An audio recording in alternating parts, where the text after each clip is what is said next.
Olá, pessoal! Tudo bem com vocês? Preparados para mais uma semana de estudos? Eu espero que sim e também espero que todos vocês estejam bem, certo? Vocês já se perguntaram por que grandes navios conseguem flutuar? Não? Vamos fazer essa pergunta? Por que você tem lá um grande navio e mesmo assim com uma grande massa esse navio não afunda? Você já tentou flutuar na água? Hoje a gente vai ver no vídeo alguns conceitos físicos que explicam essas questões. Por que é mais difícil ou mais fácil para as pessoas, né, flutuarem, mergulharem, né? Tudo isso está relacionado com alguns conceitos físicos. Assim como por que grandes navios com grandes massas conseguem flutuar aí nos mares, certo, gente? Vamos lá então falar um pouquinho sobre a hidrostática 2. A hidrostática 2 é o capítulo 4 da apostila 4, aonde a gente vai falar um pouquinho sobre as questões referentes ao empuxo, à flutuação de corpos, seja ela total ou parcialmente, né, submersos aí, tá? Comparar a densidade de corpos envolvidos numa situação de flutuação, avaliar as condições, né, de vazão de líquidos e analisar o fluxo de líquidos por tubulações em função da pressão exercida por elas, tá? A gente vai falar aqui com vocês sobre esses principais conceitos físicos: empuxo, flutuação, volume de líquido deslocado, vazão e pressão, tá? Em um líquido em fluidos em movimento, tá? A gente já falou do conceito de pressão em outros vídeos, só que agora a gente vai estudar esse conceito na hidrodinâmica, ou seja, fluidos que estão em movimento, tá bom?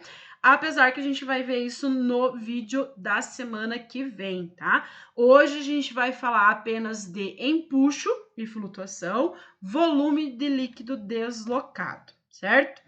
Essa imagem é uma imagem que mostra pra gente um iceberg, né? Acredita-se que a maior parte dos icebergs a gente não vê a maior parte dele, tá? Por que a gente não vê a maior parte dele? Porque a maior parte dos icebergs, elas estão submersas, certo? E aí a ideia é a gente entender por que a maior parte dos icebergs estão submersos. Vamos ver quais são os conceitos físicos que estão envolvidos nessa questão aí, tá? Aqui nós também temos, como eu falei para vocês, a gente, quando a gente tá lá no mar, na piscina, a gente sempre tem aquela ideia, vamos boiar, né? Mas quem não tem alguns conhecimentos, quem não sabe fazer isso, acaba percebendo que existe uma dificuldade muito grande, né? Em fazer esse processo de boiar aí no fluido, tá? Então, como que a gente vai fazer com que o corpo fique boiando? Aqui tá a nossa resposta, tá? O que acontece? Ó, gente, o Arquimedes, ele percebeu que todos os fluidos, líquidos ou gases, exercem nos corpos neles imersos a força de empuxo. Porém, essa força sempre é mais significativa nos líquidos. Para os gases, a força de empuxo é significativa somente para corpos que apresentam baixa densidade, ou seja, com valor próximo da densidade do ar atmosférico, tá? Então, quando você tem lá, por exemplo, um balão, né, de gás, e você solta esse balão, né, e o balão acaba indo embora, é justamente porque existe uma força devido ao gás que existe tanto na bexiga quanto no gás atmosférico, tá? Como o gás atmosférico exerce uma força maior nesses balões por causa da diferença da densidade, geralmente os balões acabam indo embora, tá? E aí, gente, como que a gente tem que fazer para que a gente possa conseguir boiar nas águas ali? A gente tem que levar em consideração essa força do empuxo, tá? Então, como o Arquimedes percebeu ali, né, existe uma força gerada pelos gases, pelos líquidos, que é uma força sempre na vertical para cima, tá? Então, aqui a gente tem esse E representando a força de empuxo, tá?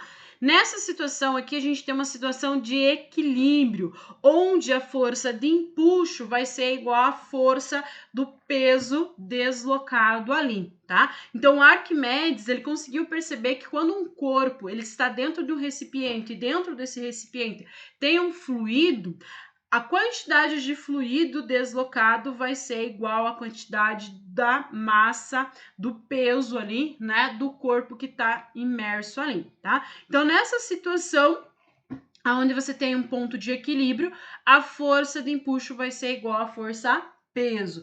Lembrando que a força peso é igual a massa vezes a aceleração gravitacional. Tá? Lembrando que a gente viu nas aulas passadas que a massa pode ser escrita como massa específica do líquido vezes o volume deslocado, tá? Aí a gente consegue então estabelecer uma maneira da gente calcular a força de empuxo, tá? Então a força de empuxo vai ser a massa específica do líquido vezes o volume deslocado vezes a aceleração gravitacional, tá? Então o volume a qual a gente aqui do líquido, né, deslocado, estabelece a relação da força e empuxo. Lembrando que o módulo dela, então, é calculado pela densidade do líquido vezes o volume vezes a aceleração gravitacional, sempre para baixo, tá? E aqui a gente precisa guardar, né, o princípio de Arquimedes, que diz o quê? Que o fluido deslocado vai ser igual ao volume imerso, tá? Então, se você entra, por exemplo, lá numa piscina, o volume do seu corpo vai ser igual ao volume que você vai deslocar ali naquela piscina, tá? A gente não precisa ir tão longe, né? A gente pode colocar, por exemplo, lá um objeto dentro de um copo com água, você percebe que o volume desse líquido ele se desloca ali, né? E aí a gente consegue estabelecer a relação dos dois volumes sendo igual através do princípio de Arquimedes, tá? E a gente pode escrever também a força empuxo como sendo a massa específica do fluido vezes o volume imerso, tá? E aqui, gente, a gente vai ter a resposta de como a gente deve fazer para a gente conseguir flutuar ali numa piscina, flutuar lá no mar, tá? Então a gente tem 3 questões que a gente tem que levar em consideração, ó. Todo corpo mergulhado em um líquido qualquer vai apresentar o quê? A pressão aumenta com a profundidade, a gente já viu isso lá no princípio do Steven, né? As forças exercidas pelo líquido serão maiores na parte inferior do corpo do que na parte superior, né? Justamente por causa da relação ali da força-peso. Haverá uma resultante atuando no corpo dirigida para cima que representa a força sobre o corpo, tá? Então, aqui a gente consegue calcular essa diferença de pressão, né, num líquido em equilíbrio, ou seja, um líquido que não está se movimentando, a gente consegue estabelecer diferença da pressão na parte inferior e da parte superior usando o teorema de Steven, né? Então, a diferença de pressão vai ser a massa específica do líquido vezes a aceleração gravitacional vezes a diferença da altura entre aonde esse corpo está, onde ele se encontra ali, certo, gente? Essa, então, é a relação do empuxo do princípio de Arquimedes, tá? E aí a gente vai ter 3 situações. A primeira situação entre elas é quando o corpo mergulhado apresenta uma massa específica igual ao do líquido, tá?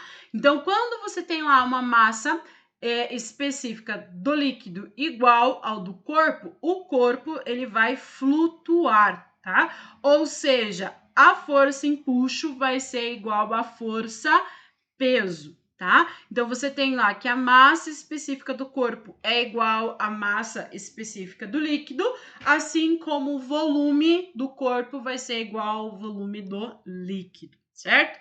A segunda situação, como eu falei ali, a força empuxo é igual à força do peso do corpo. A segunda situação é quando o corpo mergulhado apresenta uma massa específica maior que a massa específica do líquido, né? De novo, a gente vai ter a ideia de que o volume é igual, só que agora o corpo ele não vai mais flutuar. O que vai acontecer com o corpo? O corpo ele vai afundar, né? Então, ele vai deixar de boiar justamente porque você tem uma densidade maior ali, tá? E aí esse corpo ele vai ficar lá na extremidade do teu recipiente, aonde vai gerar uma força normal para cima, mais a força empuxo, essas duas forças somadas vão ser igual à força peso. Essa situação seria aquela situação que você não consegue boiar, mas sim que você consegue afundar, acaba afundando lá, tá? Outra questão que a gente tem é quando o corpo é mergulhado, apresenta uma massa específica menor do que a massa específica do líquido, tá? Nessa situação, o volume do corpo é maior do que o volume do líquido, né? E aí, de novo, a gente vai ter uma relação igual entre a força de empuxo e a força peso, tá? Então, quando a gente quer que o corpo flutue, a massa específica do corpo tem que ser menor que a massa específica do líquido, tá? Para o corpo afundar, a massa específica do corpo vai ser maior que a massa específica do líquido, certo? E aí, como que a gente vai responder a pergunta para gente conseguir flutuar ou boiar, né? A gente quer boiar e flutuar é a mesma coisa, né? Boiar ali na água. O que a gente tem que fazer? A gente tem que fazer com que a densidade do nosso corpo seja igual à densidade, né, da água, ou que a densidade do nosso corpo seja menor que a densidade da água. Como que a gente faz isso, gente? A gente não tem como tirar um pedaço do nosso corpo, né? Mas a gente muda essas características mudando o volume de ar dentro dos nossos pulmões. Então percebam que quando você vai boiar, geralmente você faz uma diferença na quantidade de ar que está dentro do teu pulmão, né? E aí isso acaba mudando não a sua massa, mas o volume do seu corpo, certo? Que está associado ao seu corpo, e aí você acaba mudando a tua densidade referente ao líquido ali, tá? Então, no caso, tanto de uma pessoa que quer boiar, quanto de um navio muito grande, o que a gente tem que estabelecer é uma relação entre a densidade do objeto e a densidade do líquido que a gente tem, né? Então a gente percebeu que se a densidade do corpo for menor do que a densidade do líquido, a força de empuxo vai prevalecer, ou seja, a força de empuxo vai fazer com que o corpo fique na superfície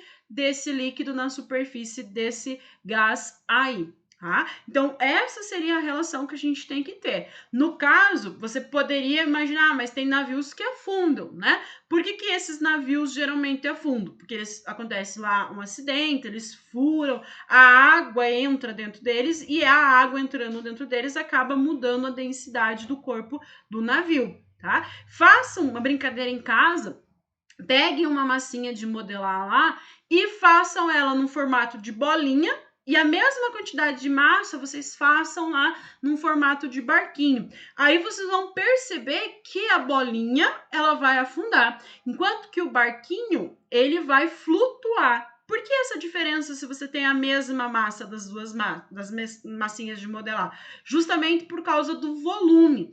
A esfera, a bolinha, vai ocupar um volume menor do que o barquinho. Então, fazendo essa diferença do volume ali da massa que ocupa, né? Volume é o espaço ocupado por um corpo. Quando você faz isso, você muda a densidade do corpo, você muda a massa específica de um corpo ali. Lembra que massa específica, densidade de um corpo é a relação entre a massa e o volume. Então, se eu tenho uma mesma massa de mesmo material, do mesmo corpo, porém, eles ocupam volumes diferentes, eles vão ter densidades diferentes, tá? Então, no caso do navio, é justamente isso. Você estabelece uma densidade que faça com que o navio fique flutuando e consiga fazer o seu movimento lá nos rios, nos mares. Ok, gente? Então, essa é a primeira parte do capítulo 4 de Hidrostática 2, aonde a gente entende um pouquinho melhor do que é a força empuxo e por que os corpos ou eles flutuam ou eles afundam, né? E aí, na próxima semana, a gente vai ter um vídeo que vai falar um pouquinho mais sobre fluidos realmente em movimento, tá? Que é a ideia lá da hidrostática, movimento dos fluidos, certo, gente? Então, o vídeo a gente fica por aqui. Espero que vocês tenham uma boa semana, que vocês se cuidem, que vocês continuem estudando. Não esqueçam de fazer as anotações lá para que a gente possa conversar nas videoconferências. Ok, gente? Um grande abraço, fiquem com Deus e até a próxima!